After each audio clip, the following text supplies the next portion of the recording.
endogenous, the second one is exogenous. So I will take up what is the difference between the two and what is the timeline of endogenous and exogenous. Okay. So start writing about endogenous growth model. Endogenous growth model.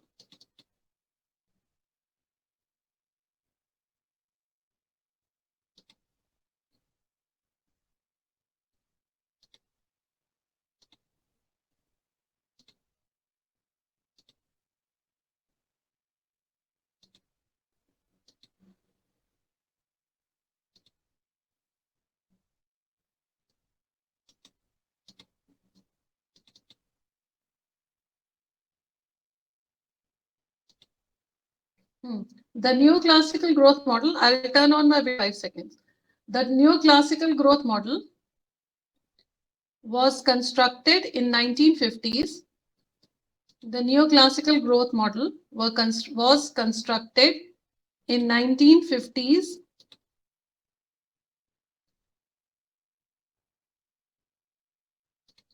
Was constructed in 1950s to accommodate some stylized facts, STYLIZED, stylized facts about US economy. About US economy.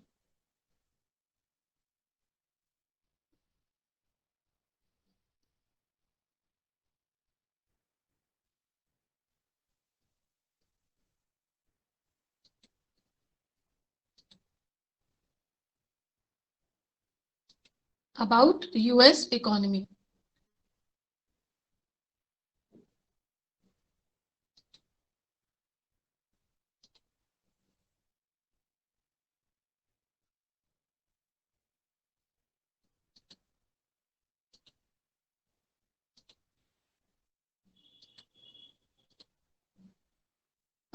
Data on most countries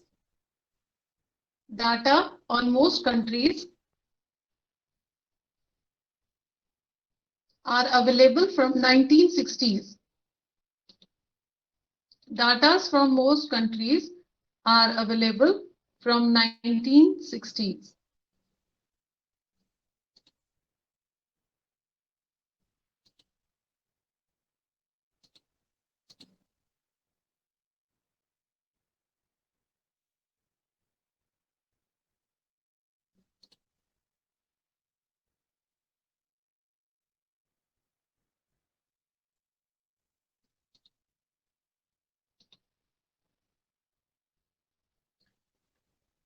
Okay.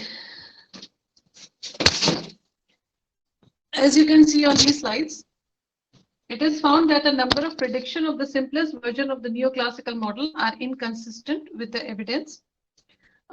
Basically, you have to understand the difference between two things today. Endogenous growth model and exogenous growth model, because you have read 3 to 4 models. Harrod-Domer model, you have completed Solo-Swan model, you have also completed your studying Mead, and you have also completed one more model, I think neoclassical model. Yes. So 50s is the era which actually was very famously is very famous because it had this neoclassical thing going on in most of the universities. So that is why 50s to accommodate some stylized fact about the US economy. But the study is basically, whatever model you're studying is basically the backdrop of that model is US economy. Whatever solutions or the situations or the consequences or the surroundings which they are suggesting or the assumptions which they are taking are basically based on US economy. It's not based on Indian economy, or it's not based on developing countries. That is why most of the models fail in developing countries. So the concept, as you can see over here, actually began in 1950s. So neoclassical and endogenous growth theories make the simplifying assumption that each country in the world produces the same homogeneous commodity. ये assumption आपने solo में भी देखा था, no international trade in commodities. Simplest assumption होता है इन दोनों का. neoclassical, and there is a difference between neoclassical and endogenous. Exam में पूछेंगे that explain the neoclassical growth theories and how they are different from endogenous growth theory. Probably they will not ask Harrod-Domer model or Solo Swan. They will ask neoclassical and endogenous. So I'll explain it to you today that the growth theories which you have been reading are basically whether they belong to the neoclassical or whether they belong to endogenous. However, both of the models allow for trade in capital as countries borrow from and lend to each other. So there is no international trade, but trade in capital. That is, there is no international trade in terms of commodities, but there is a trade in capital. These are the very minutest points which you have to pay attention to when you are talking about growth models. What model is different to what and in what context? In this case, international trade in commodities is not allowed, but international trade in capital as countries borrow from and lend to each other is taken in the assumption as yes. Then endogenous and exogenous growth theories explain growth as increases in the efficiency of labor queue. Uh, so endogenous and exogenous, this is the commonality between the two growth theories. They both explain growth as increases in the efficiency of labor. So there has to be an increase in the efficiency of labor queue. The neoclassical model assumes that Q is exogenous, but endogenous growth theory explains why Q increases from one year to the next. So that's the another difference between. So keep writing the difference. The first difference was that trade in commodities is not taken in the assumption, but trade in capital is. The second is neoclassical model assumes that Q is exogenous. As I say, Q is efficiency of labor. And exogenous means efficiency of labor is actually dependent on external factor. But endogenous means growth theory explains why Q increases from one year to next. Meaning the endogenous growth theory is explaining Q in terms of either scale increase, there is an enhancement, or something or technological enhancement. There is some changes happening which is leading to the increase in the efficiency of labor from one year to the next, but that part belongs to the endogenous school of thought. As the economy builds more complicated machines and workers learn to operate new machines, they acquire knowledge which accumulates over time and contributes to growth process. So and contributes to growth process. So as the economy builds more complicated machines, workers learn to operate new machines and they acquire knowledge which accumulates over time and contributes to the growth process. This could be the reason why the efficiency of the workers increase from one year to the other. But that has to be seen because the machines they are getting not simpler, they're getting more complicated. And by machines, they mean not only just computers or not only just any other mechanic. Actually, mechanization is the key feature of Industry 4.0. So because we are in a 4.0 phase of industry development, so because of please read this also, that Industry 1.0, 2.0, 3.0, and 4.0. What is the difference between these four phases? What are the timeline of these four phases? Not only that, but when these phases come to India, or India is in which phase? 1.0, 2.0, 3.0, 4.0. Anyway, that's what the theory says, that because of the accumulation of the knowledge over time, it contributes to growth process. So worker is also learning and experiencing. The major motive for international trade is the diversity in the ability. See, neoclassical model and the international economy, different countries to produce the goods and services. That's a fact. That's the major motive for international trade, is the diversity and ability of different countries to produce goods and services. The neoclassical growth model excludes the trade in commodities because the model deals with a world in which there is only one good. That assumption you will find in most of the neoclassical growth models. So excludes the trade in commodities, as we have read earlier, because the model deals with world in which there is only one good. मतलब एक ही good को production को लेके चलते हैं. They don't include others. So keeping just because to keep the model simple. The neoclassical model and the international economy, a second kind of trade is intertemporal trade, trade between different points in time. Please note the point, very important. A trade is happening But the trade is intertemporal trade, which means trade is between different point in time, not in different period in time, but in different point in time. It is happening in different point in time. So intertemporal trade occurs when one country's consumption plus investment is greater than its GDP. So this is actually a definition of intertemporal trade in a way that country's consumption plus investment, both of them, is greater than its GDP. Because when the consumption plus investment is greater than its GDP, then the surplus will occur. And when the surplus will occur, then you will be able to trade. So intertemporal trade, that is a trade between different points in time, can occur only when consumption plus investment is greater than GDP. The possible reasons for this is people in one country might be more patient than those in another, which implies a higher saving rate. So, because why the consumption plus investment is greater than GDP? Well, these are the fact. These could be the factors responsible for it. As they said, that some people might be more patient than the others, which means that their saving rate is higher than the others. People who there are some of the people, or rather, the societies are consumer driven, and because of a consumer driven societies, the consumption is very high. People are tempted to purchase as soon as they get any extra income. But there are some countries who have more patient, whose population is more patient in terms of consumption, and they can postpone that consumption for future use also. So I think India falls in this category. We have a higher saving rate than the other countries, but the only problem is that we have a lower per capita income. So that per capita, because our saving is a proportion of income, so that because of a lower per capita income, our saving rate is very limited. And then and hence there is this is just in India. Hence there is a gap between the saving rate and investment rate, because saving has to be converted into investment, and this gap is filled with the external debt. So and then another possible reason they are saying is one country may have a higher rate of growth of population than another. The high population growth countries needs to invest at a faster rate in order to maintain a fixed capital labor ratio. See, capital labor ratio means that the capital available per labor has to be maintained. In this case, it's written fixed.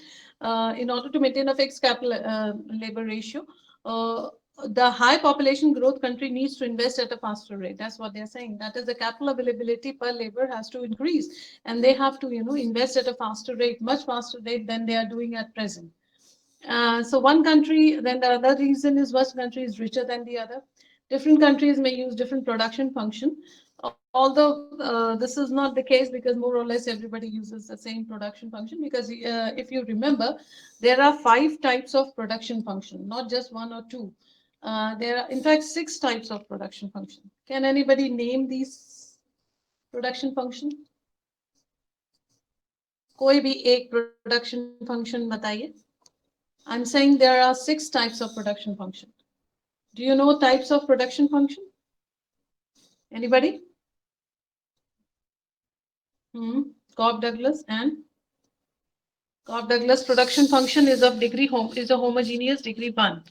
Anything else? Yes. Yes, Diksha. Anything else? CESP है. ठीक है. और वो वही है, वो cob Douglas है, एक CES है, और एक इनपुट आउटपुट प्रोडक्शन फंक्शन होता है, लिएंटॉफ प्रोडक्शन फंक्शन होता है. Different types of production function are there. So different countries may use different production function, although this is not the case.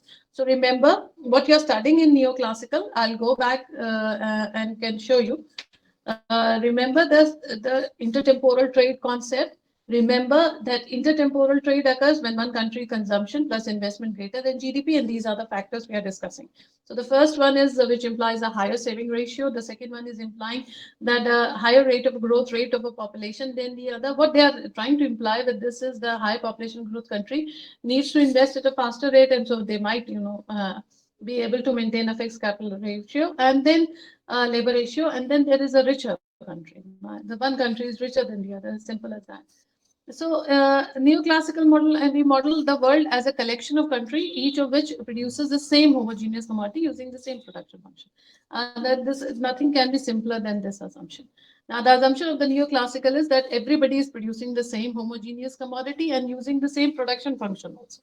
So, if someone is, let's say, one country is using Cobb Douglas, probably the other is also using Cobb Douglas. So they are saying that one using the same production function, just producing one commodity, not more than that. Uh, then countries differ for only three reasons. These are the three reasons. People generally ask why that one country is richer than the other. These are the three causes. These are the three reasons why one country is richer than the other. Different saving rates, different rate of population growth, and different initial stock of capital. Write it down. Learn this. Always, when somebody asks you why one country is richer than the other, you are a development economics student, answer this question: why some countries are richer than the other?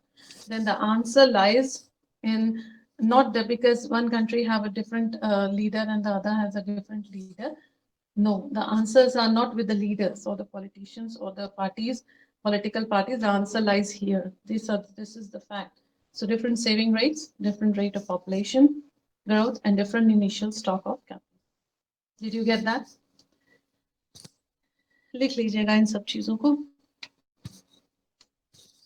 Modeling world trade, meaning assume that world capital market are completely open, assume that world capital market are closed, reality somewhere in between the two extremes, but difficult to model. This is, yes, this is what you need. Neoclassical growth model with open market. What happens when we open the market? The model वही है, neoclassical ही हम पढ़ रहे हैं, लेकिन अभी closed economy में नहीं, open market में. So first task in amending the neoclassical model is to allow for the fact that countries can borrow and lend internationally, because international trade uh, is restricted in terms of commodities, but it is okay in terms of capital. So that's what neoclassical allows. So world saving equals world investment. As you can see, an equation in front of you: S plus SF is equal to I plus IF. So that's world saving equals world investment. S is saving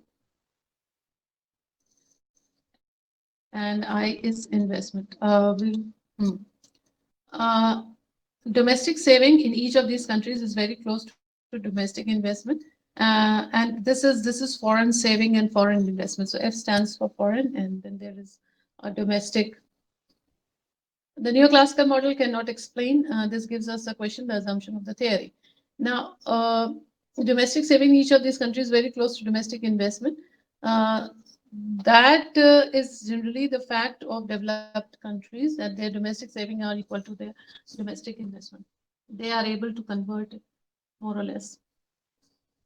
It's the developed countries which failed in that. So the neoclassical model, these are the shortcomings of the neoclassical model. That's why we need another endogenous growth theory model, or exogenous for that matter, because neoclassical model cannot explain this. And this gives us the question, the assumptions of the theory.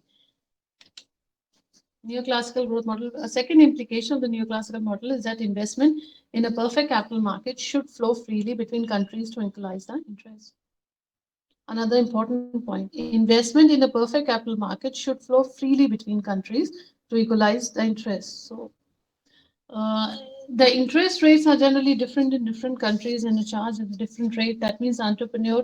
It's simply what I'm saying is that entrepreneurs in some countries are actually taking credit at a way higher rate as compared to in other countries. Now, as they said, that the perfect, because capital market is all about borrowing, and it's all about entrepreneur taking a loan for a longer period. So that's what they're saying, that the neoclassical model, implication of neoclassical model is that investment in the perfect capital market should flow freely. And if one country has a higher interest rate, as I said, uh, capital should flow to the high rate country as the MPK is higher. So if one country has a higher interest rate, capital should flow to the high rate country as the MPK is, the marginal productivity of capital is higher. So वो automatically उधर attract होगा. As capital flows into a country, the MPK will fall and the rate of return are equalized. So, because one country may be having a high interest rate, capital will flow towards that. And as the marginal productivity of capital is higher. But then they are saying that once that happens, this flow happens, NPK will come down. And the rate of return are equalized. That is, वो अपने equilibrium पे फिर से आ जाएगा. जो higher rate of interest था, वो अब अपने equilibrium पे आ जाएगा. Because many, capital will actually flow to the high rate country. It will attract it acts like a magnet. So generally high rate which have a higher interest rate. So for the neoclassical production function, the rate of return depends only on the ratio of capital to labor.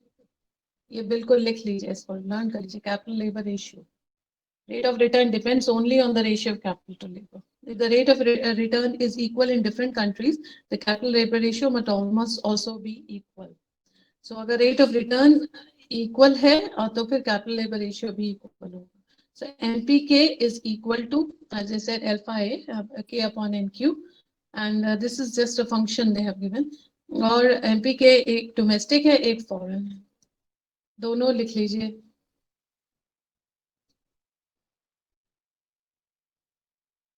Write both, and these are the capital labor ratio must be equal. So rate of return is equal in different countries.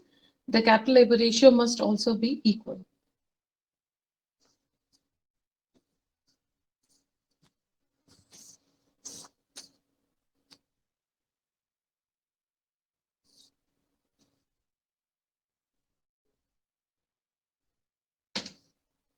How to test whether the marginal product of capital is equalized across countries. So this is the formula. Equalization of capital labor ratio implies equalization of GDP per person. This is the formula. Capital labor ratio implies equalization of GDP per person. So, that is marginal product of capital is equalized across country, within country, across countries. So this is the formula. I'll deal with this later on.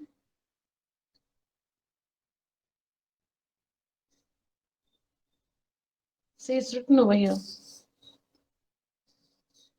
The figure is trying to figure out why the countries which are poor remain poor and why countries which are richer. And this present evidence from 5 countries. They have taken US, UK, Mexico, Turkey, and India. And in reality, we see that poor countries like India tend to stay poor, rich countries like US tend to stay rich.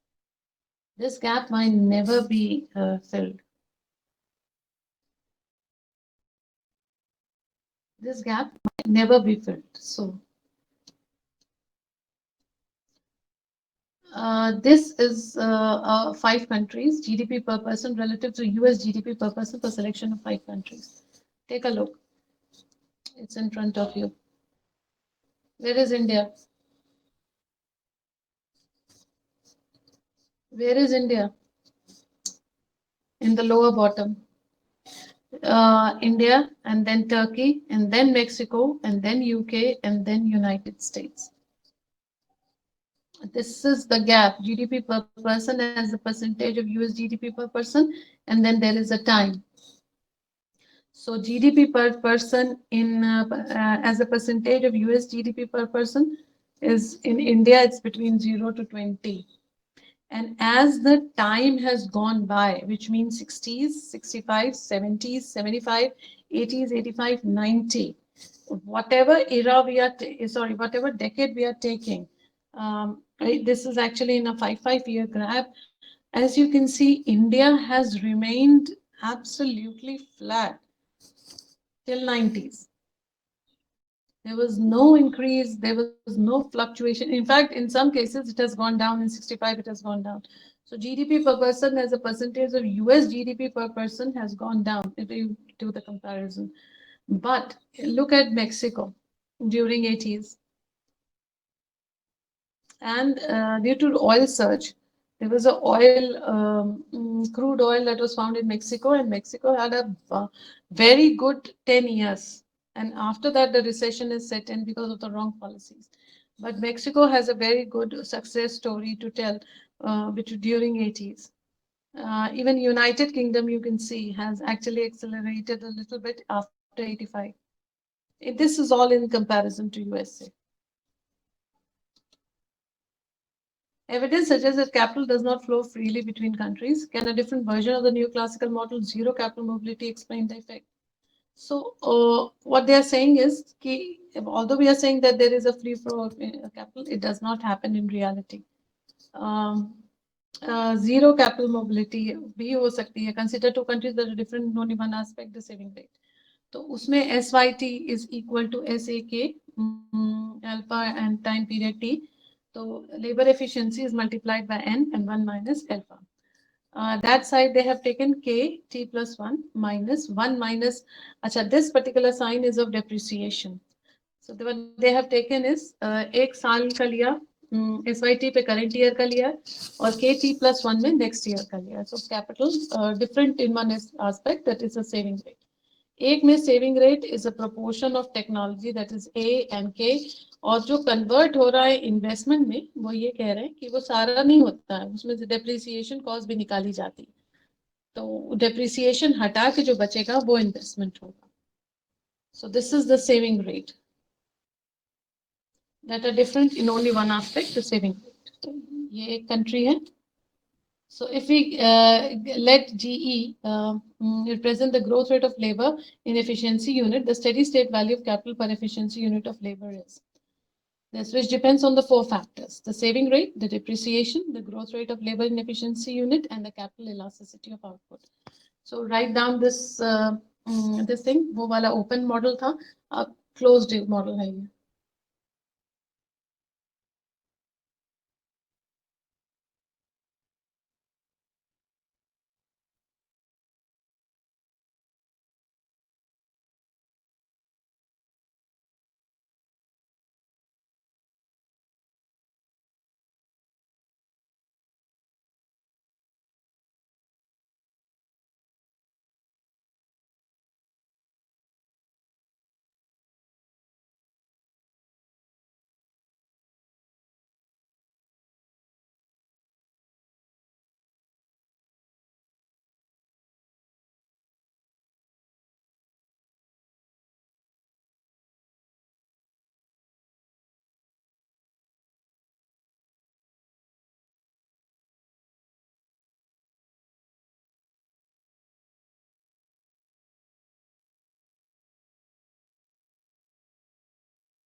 Sorry for that. Um, this is a closed capital market. Am I audible?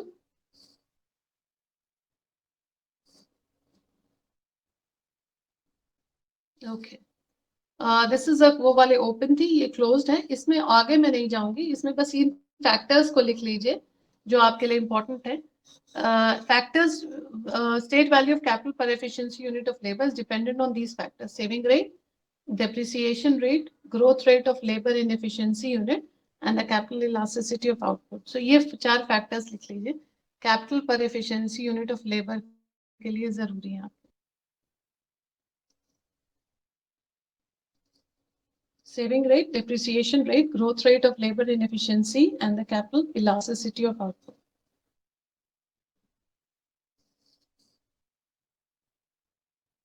If written, let me know.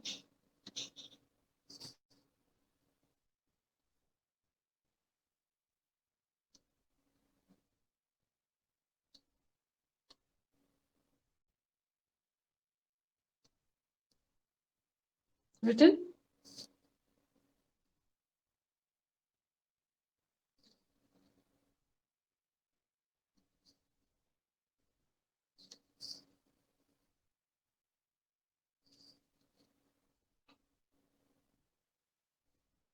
Okay. Okay.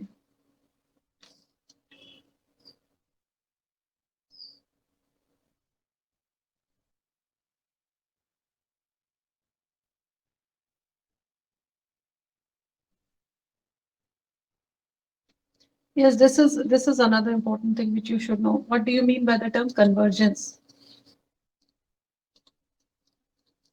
See, This will answer your question why some countries, economists note that the prediction that countries will grow at the same rate only holds if all countries in the world have attained their steady state. Steady state का concept सोलू ने भी दिया है, हेरेडोमर्क में भी है. So what exactly is that? And with the same saving rate and population growth, countries with lower capital stock should grow faster. Same saving rate and a population growth rate. Countries with lower capital stock should grow faster because उनके पास potential है अभी उनका सारा factor of production is not being used to their optimality. So that's what they are saying. जिनके पास lower capital stock है they should go faster. Evidence में देखिए the countries लिखी हैं Japan, Germany, Italy grew rapidly in post-war period. अब इतना rapidly था that actually Germany was absolutely destroyed during World War II. Today I was talking to someone about East Germany and West Germany and अगर आपको time मिले तो कभी दोनों की हिस्ट्री पढ़िए East Germany West Germany East Germany literally was for 20-30 odd years 89 में Berlin war गिरी थी Russia invaded East Germany took East Germany and वो कम्युनिस्ट पूरा बना एंड आज भी बहुत ही रेडिकल और फनाटिक विचारधारा ईस्ट जर्मनी में है लेकिन what happened was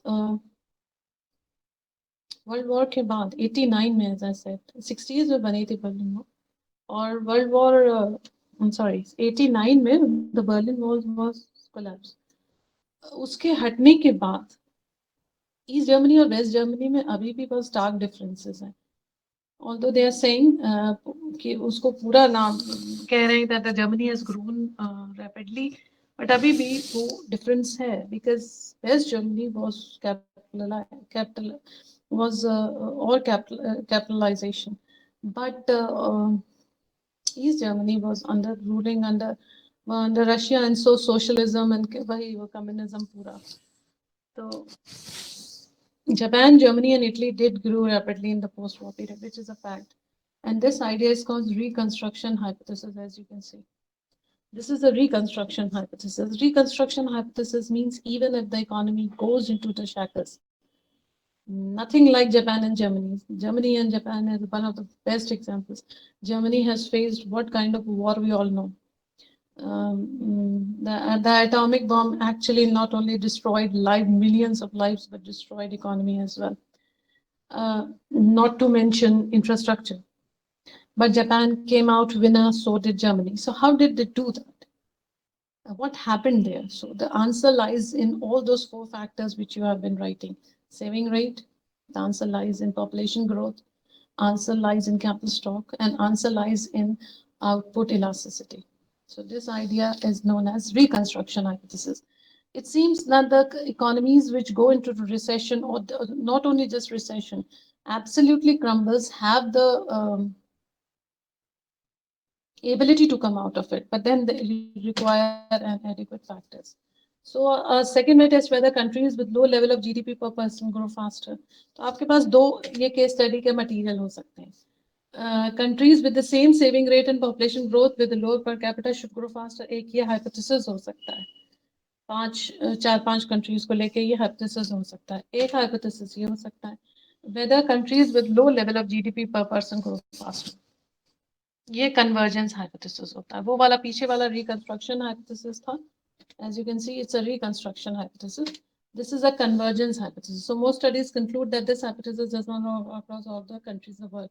So convergence hypothesis उतना hold नहीं करता है. They have already done a research. इतना reconstruction hypothesis ने काम किया. So convergence hypothesis, whether countries with low level of GDP per person grow faster. Actually, they are very countries with low level of GDP per person. अगर इस research को और बढ़ाया जाए, तो they are very divergent factors also responsible, or also are in existence in these countries. बहुत सारे diverging factors, converging factors कम होते हैं इन countries में. So एक है conditional convergence. If we include variables such as देखिए दूसरे variable include करके देखिए वो कह रहे हैं education, political stability and etc. And we can explain some of the differences in growth rate. यहीं से क्लियर हो जाएगा इंडिया का कंडीशनल कन्वर्जेंस से ही एक हाइपोथेसिस हो सकता है कि एजुकेशन और पॉलिटिकल स्टेबिलिटी में इंडिया में प्रॉब्लम नहीं. India is a very good democracy that way. मतलब 5-5 साल में चुपचाप एक दूसरे को पावर दे दी जाती है, पावर स्ट्रगल नहीं होती है उस लेवल पे, बहुत ही decently, it's a decent process, which is surprising even for as a citizen. It is very surprising that country which is in a mess in terms of religion and in terms of political um vendettas is actually able to pass on the power after every 5 years silently to other person. I don't know. It's a very surprising thing. Anyway, it shows that the democracy at some level is still working. The institutions are, although corrupt, but are working. Anyway, education and political stability can be one of the variable which can explain the difference in the growth rate. Pakistan do not have this, neither the political stability and a very, very low education rate. So political stability um, can be one of the factor. The convergence occur at a much lower rate than the simplest model predicts. Neoclassical theory attributes growth to increase in labor efficiency, which are not explained by the economic variable, is so-called and is so-called exogenous growth theory. So neoclassical growth theory generally says it's the if you increase attributes growth to labor efficiency. If you are able to increase the labor efficiency, किसी तरीके से there will be a growth. As I said, which are not explained by any other economic variable in so-called exogenous growth theory. So this is the backdrop of these models, specifically neoclassical. More recently, economists have begun to study alternative approach that assumes worker acquires skill, human capital as they learn a new technology. So labor efficiency में ये चीज अभी नई add हो गई है, human capital. सो उससे ये पता चल रहा है कि देर इज अ पॉसिबिलिटी कि हम उसको वर्कर को उसके रिक्वायर करा सकते हैं assumes and as they learn a new technology, उससे इनहेंसमेंट हो सकता है, ग्रोथ हो सकती है. India has witnessed this. India has witnessed this this acquiring of skill and creation of human capital.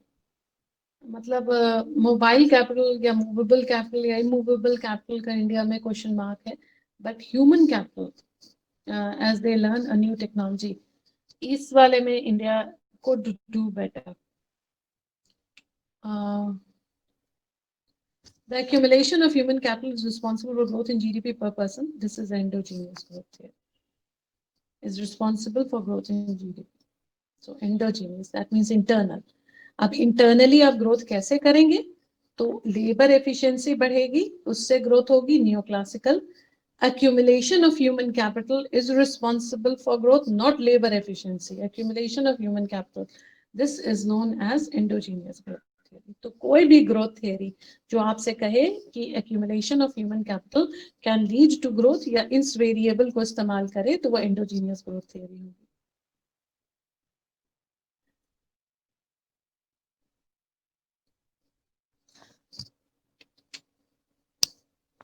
Now, two growth theories, endogenous and exogenous theories of growth. The acquisition of human capital allows a worker to operate complicated machinery or join a team of other skilled workers. Operate complicated acquisition of human capital. So human capital can be accumulated in the same way that physical capital is accumulated by devoting, resources to the act of investment. Physical capital building factories and machine, and human capital acquiring knowledge. So अब क्योंकि endogenous is about human capital, so they are saying that can be acquired, no problem. Human capital can be accumulated in the same way physical capital is accumulated by devoting resources to the act of investment. अब investment किस field में? Education में करना पड़ेगा, skill में करना पड़ेगा. वो fact, वो act, वो willingness that can you say the willingness is lacking in India. Although there are n number of programs going on, but it's very half-hearted. So probably during socialism and during our socialist our affair with the socialism helped us in making a physical capital at least. Not saying socialism is the answer, but all I'm saying is that during 60s and 70s and 80s, 50s also, India was doing one thing, and आज जितना भी आपका infrastructure सब उसी समय बना more or less. So we were able to do this, building factories and machines and all that. And human capital का तब existence नहीं थी. This is a new phenomenon, and of course it's about acquiring knowledge or skills. So ये सब human capital is acquired through the active pursuit of learning or education and the act of production itself, that is learning by doing. ये model, ये arrow का model है, learning by doing model. तो उसने कहा दो तरीके हैं अक्वायर करने के. एक तो आप या तो लर्न करिए या तो उसको एजुकेशन के थ्रू कराइए, या learning by doing. The cost of production declines as companies learn the best way to produce. या लर्निंग बाय डूइंग का मतलब होता है एरर कर करके लर्न करिए. ठीक है, like Einstein used to say that my failure is not a failure because now I have learned that how what not to do. Failure से सिखाता है what not to do. So but it is expensive. We probably not many people can afford that. So learning by doing में error होगा और फिर आप learn करेंगे अरे ये तो गलत मॉडल था, इसका तो ये रिजल्ट निकला, नेक्स्ट पे मूव करते हैं, probably ये वर्क करेगा. So the cost of production declines as companies learn the best way to produce. And the worker acquired this knowledge through the experiences in the workplace. That's what I'm saying. अब experience के लिए you need to fail. You know, कुछ करेंगे तब तो fail होंगे, कुछ करेंगे ही नहीं तो फेल कैसे होंगे. सो फेलियर के डर से रुका नहीं जा सकता. फेलियर होगा, failure will always be there, but then what you will do, what you will learn in the end with the failure, the experience, and the experience will tell you don't go that side. That's what it is all about. So instead of, see, you cannot learn with others' experience, however good they are to you, or even in this is not just in economics. It's in life also. When people tell you, see, when you ask somebody's opinion and say, "Ha ha, मैंने भी देखा है, I know what you're saying, and this was my experience. You should do like this." It's fine, but then your experience is your experience. You will not be able to learn with others' experience. It doesn't work that way. So human capital acquisition can be acquired through these two concepts: active pursuit of learning and active production itself. Now, the technology of endogenous growth. Endogenous growth theory makes a relative minor change to the neoclassical production function. It reveals that the aggregate social production function is described by CD technology. So please write down. This is the production function of endogenous growth theory, which is written in the box. This is nothing but a Cobb-Douglas, as you can see. Y is equal to AK, alpha, L 1 minus alpha, where actually alpha is equal to 1, homogeneous of degree 1, and of course AK. AK in this case is technology. Although Cobb-Douglas production function do not have K, A, actually it has Y is equal to K alpha, L 1 minus alpha. But we have added this A. So this is the technology of endogenous growth. You have to have technology with a capital. Capital ऐसे खाली नहीं बन increase होगा. You have to have a enhancement in the technology also. Have you written this?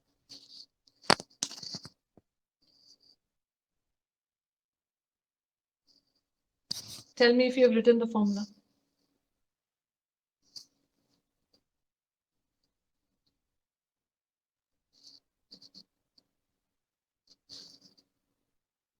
Okay. The technology of endogenous, as I said, Y is equal to AK. If the capital elasticity of output is equal to 1 rather than 1 by 3, this means that the economy is no longer subject to a diminishing marginal product of capital. This can be an achievement for any country. If the capital elasticity of output is equal to 1, which means that the economy is no longer subjected to diminishing marginal product of capital. It is constant कर लिया उसने. Diminishing returns को delay कर दिया है, और कैसे delay किया है, ए को कांस्टेंट कर लिया उसने. ए को कांस्टेंट का मतलब है कंटिन्यूअस इनोवेशन इन टेक्नोलॉजी, जो कि के को इंक्रीज करती रहेगी.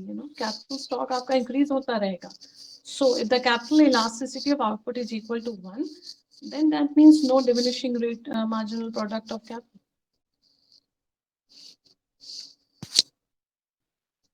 If the neoclassical theory, in the neoclassical capital elasticity, alpha is 1 by 3 is proposed to be consistent with the evidence. Achha, neoclassical says it's alpha is 1 by 3, but they are saying alpha is 1. ये एक और difference है. Alpha is 1 by 3. वो उसको equal to 1 नहीं कहते हैं. 1/3 कह रहे हैं अल्फा को, तो उसका जो that will be okay, that will be 2/3 अगर 1 minus L लेते हैं तो. How does endogenous growth theory explain this alternative value alpha is equal to 1 can be made consistent with the fact and that is why constant returns to capital. ये difference है Solow model में और हैरेड Domar में. हैरेड Domar took diminishing marginal returns or diminishing marginal product of capital as an assumption. The Harrod-Domer model is a neoclassical model, and Solow model is an endogenous model. An endogenous model works with this assumption that endogenous growth theory explains the alternative alpha is equal to 1 can be made consistent with the fact because they want to achieve the constant returns to capital. So this is the social technology. See the term they are using, social technology. Not any technology. They are using the term social technology. Write down a couple of lines on social technology. Try to figure out. थोड़ा सा net पे देखिए. What do you mean by the term social technology? It's being defined here a little bit. Acquisition of human capital is a social process whose effects go beyond the individual's own productivity, which means externality. Externality वो होती है जैसे आपने public और private externality पढ़ी होगी. Public externality मतलब park बनी तो उसका फायदा सबको होगा, तो पब्लिक एक्सटर्नलिटी है. एक्सटर्नलिटी होती है जब ह्यूमन कैपिटल बनता है, जब human turns into a capital by acquiring skill, then it's a social process. it's not a technological process alone. वो कोई रोबोट नहीं बना रहे हैं, हम सोशल प्रोसेस कर रहे हैं. इसमें क्या कर रहे हैं, हम एक आदमी को स्किल कर रहे हैं, एक्सपेक्ट कर रहे हैं कि इस आदमी के पर कैपिटा इनकम इस वजह से बढ़ेगी. पर कैपिटा बढ़ेगी तो वो जो फैमिली क्रिएट करेगा वो या क्रिएट करेगी वो फैमिली जो होगी उसकी पर कैपिटा इनकम उसकी प्रीवियस फैमिली से ऊपर होगी. ऊपर होने की वजह से जितने भी उसके घर के मेंबर होंगे वो अच्छी education, access to health, access to education, access to various other things जो कि सोशल प्रोसेस में, सोशल हायरार्की में उसको ऊपर पहुंचाएगी. It's a social process and social see what is the purpose of, I'm not going into our spirituality, but what is the purpose of human being? The purpose of human being existence is generally to have an edge over others. That's the purpose. We are designed to have an edge over others, and we use that edge in every which way we want, and that edge is actually a social process. जिसमें कि edge जो सुंदर है वो दूसरे पे उस अपनी सुंदरता का इस्तेमाल करता है. The person who is good looking use those looks. The person who is having a, let's say, intellect, use that intellect for what? Not for themselves, to have an edge over other human beings. अपने को superior बताने में. The person who is richer, use that might, richness to have an edge over the person. Every person, this is not a good or a bad thing. Every person use the edge, whatever edge they have, to have edge over other person. And यही चीज economics में काम करती है. अगर ये tendency human being में ना हो तो I think economics will fall flat. क्योंकि इकोनॉमिक्स है ही यही चीज. कंजम्पशन में आप क्यों पढ़ते हैं, आपको क्यों चाहिए वो फ्लैट स्क्रीन टीवी और कार और बंगलो, एंड वो किस लिए चाहिए? So that you can have edge over others. वो कैसे आएगा? वो इन सब चीजों से आएगा ये जो आप पढ़ रहे हैं. So externality, that's why they are saying it's a social process whose effects go beyond individuals' own productivity. As one firm produces the idea, another firm copies it. As one individual learns a quick and easy way of solving a problem, another individual can duplicate it. तो आपने कोई भी ऐसी चीज बनाई है तो other person will duplicate that thing. The technological process queue is a function of the technological process queue is a function of the level of industrialization of the society. See, social technology एक term, एक है industrialization of the society. मतलब सारी society का industrialisation होगा अगर technological progress होगी. तो industrialisation of the society which means that everybody is more scientific oriented, more logical, and is more prone towards technology, which means चारों तरफ टेक्नोलॉजी से घिरे हुए individual. Like if you go into USA household, एक आम USA के household में चले जाइए, मिडिल क्लास, आपको चारों तरफ इतने गैजेट दिखेंगे, हाउस होल्ड में इतने गैजेट दिखेंगे that you will be amazed. Japan चले जाइए, full of gadgets. Households are full of gadgets, multiple types of gadgets, even ranging from small robots cleaning the floors to even bringing you tea, and then you will say, "What is this? What kind of a society is this?"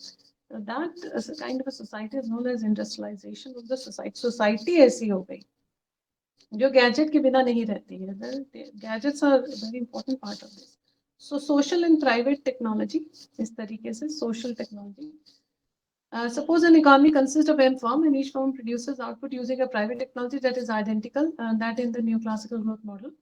ये आपके लिए नहीं है, मैंने दीजिए इसको.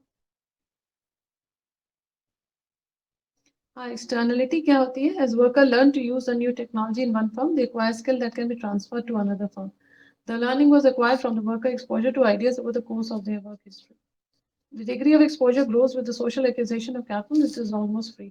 ये free इसलिए है क्योंकि भाई दूसरे ने बना देती होती है, उसकी जो फायदा होता है वो सबको मिलता है. तो एक्सटर्नलिटी इसलिए कहा गया है. This is a social production function. This is a very interesting concept, but I will not get into this one. ये आपका आम private production function.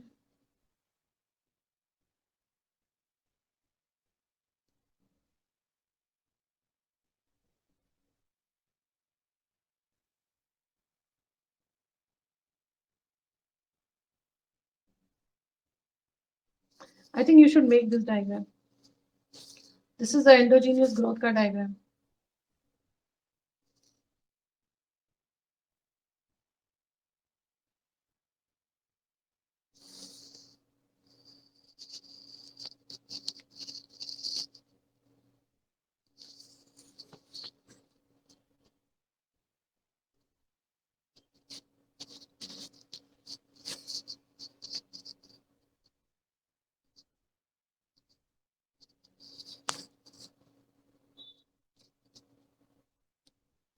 How you can see the economy will grow forever. देखिए लिखा हुआ इसमें.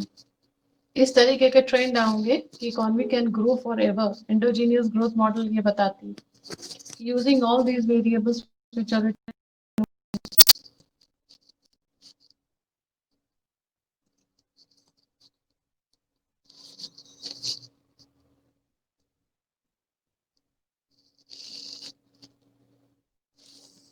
they have taken KT on one side and then they have taken KT plus 1. मतलब current year capital एक side और दूसरा ईयर नेक्स्ट ईयर का capital दूसरे साइड ओवर एक्सेस पे लिया है.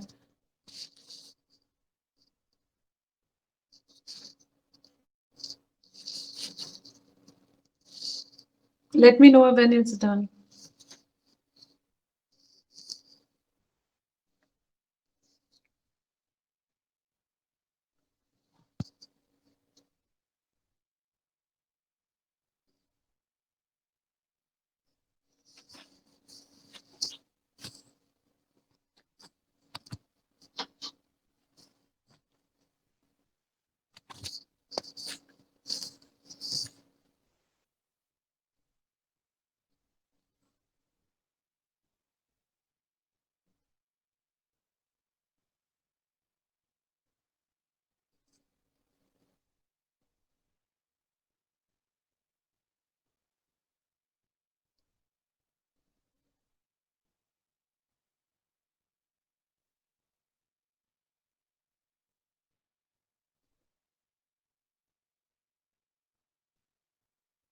Done?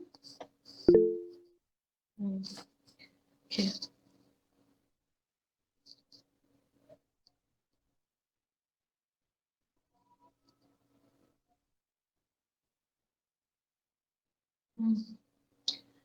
Endogenous growth and economic policy. One issue that concerns contemporary policymakers is the fact that GDP growth per capita was a little slower in 70s than it was in the immediate post-war period. If the neoclassical growth theory is correct, not much can be done about this, but learning by doing suggests the growth is related investment both public and private. तो endogenous growth concept आया क्यों? वो इसलिए क्योंकि new classical growth theory ने तो कह दिया भाई इसके आगे देखिए कुछ नहीं हो सकता because neoclassical is subject to diminishing return, capital is subject to diminishing return in that. तो वो तो मतलब कुछ भी जैसे जैसे रिकार्डो ने कह दिया था ना इंडिस्ट्रक्टिबल पावर ऑफ सॉइल और सॉइल की इंडिस्ट्रक्टिबल पावर कभी वो नहीं हो सकती है एक बार गई तो गई बट सोलो मॉडल और एंडोजीनियस ग्रोथ मॉडल से नहीं ऐसा नहीं है you can delay the diminishing returns in fact constant returns आएंगे बिल्कुल जितना आप इनपुट उतना आपका output by this the last line learning by doing तो acquiring skill suggests that growth is related to investment, both public and private. That is the major difference. क्योंकि GDP growth per capita was little slower in 70s than it was in immediate post-war period. तो 70s की growth फिर this is all again USA and Europe. So that can be increased through learning by doing. That's what endogenous growth model is more hopeful of economic policy as compared to neoclassical. Because neoclassical is simply saying that there is a wall, cannot breach that wall. But endogenous growth model is different. Endogenous growth model says, no, no, anybody can breach that wall simply by putting a hole in the form of education. Put the hole in the form of technology, and the wall will crumble. So Q is equal to labor efficiency is equal to K upon N is indeed a too simplified assumption. In the real world, a poor country can just invest and copy the technologies from the other country to raise the level Q. However, for a rich country like US, Q is extremely high and can only be raised through new invention or more education of workers. So the growth rate of Q may be smaller than the growth of capital per person. The countries like the Q is extreme high and can only be seen. This is the reason why they are rich and why we are poor. Like everybody thinks that they have a Apple का iPad or Apple का access to Apple का phone and क्या difference है यार उनके पास भी है हमारे पास भी है you're also eating the stuff which they are eating but actually में ऐसा है नहीं कहीं भी there is a huge difference and probably insurmountable at least in our lifetime but it's not impossible. It's not like it is possible if the country invests in these things. Efficiency of labor has to be increased, and or if not efficiency of labor, which is a neoclassical concept, they should actually increase the human technology or human capital. Human capital या skill में invest करें, so there can be a positive result. See. That's what the policy says. This is a simple statement. This is the simplest statement any slide can make. Endogenous growth and economic policy. Policy should be investment in human capital, can have a great public benefit, and research and development. Only two things that can save a country. You don't need to endogenous इसलिए हो गई ये दोनों चीजें internally available. Human capital भी आपके हाथ में है उसकी पॉलिसीज आपके हाथ में है एजुकेशन आपके हाथ में है primary secondary higher education research and development country के हाथ में होता है कोई भी ऐसा फैक्टर नहीं है जो एक्सटर्नली हो तो इसलिए this is the policy statement of endogenous growth model I will not go into learning by doing model I think वो एरो का है और उसको बाद में देख लेंगे आप अभी यहाँ तक रहिए endogenous growth and economic policy. This is the last slide of today's class. Pay attention to this slide. Try to do research in these two concepts and try to come up with the seminar topics around these questions only. Don't just randomly copy from the books. I think it's a little late and it's very immature also because just simply writing down what's written in the book is no fun at all. So I'm giving you ample time. We are going to have seminars, I think, after the Diwali, yes. So try to do some research on this one. Don't go anywhere. I don't want you to go anywhere. Just do a net research. That will suffice. just make a seminar and take a case study in any of these policy statements. So that's it for today. I'll take up exogenous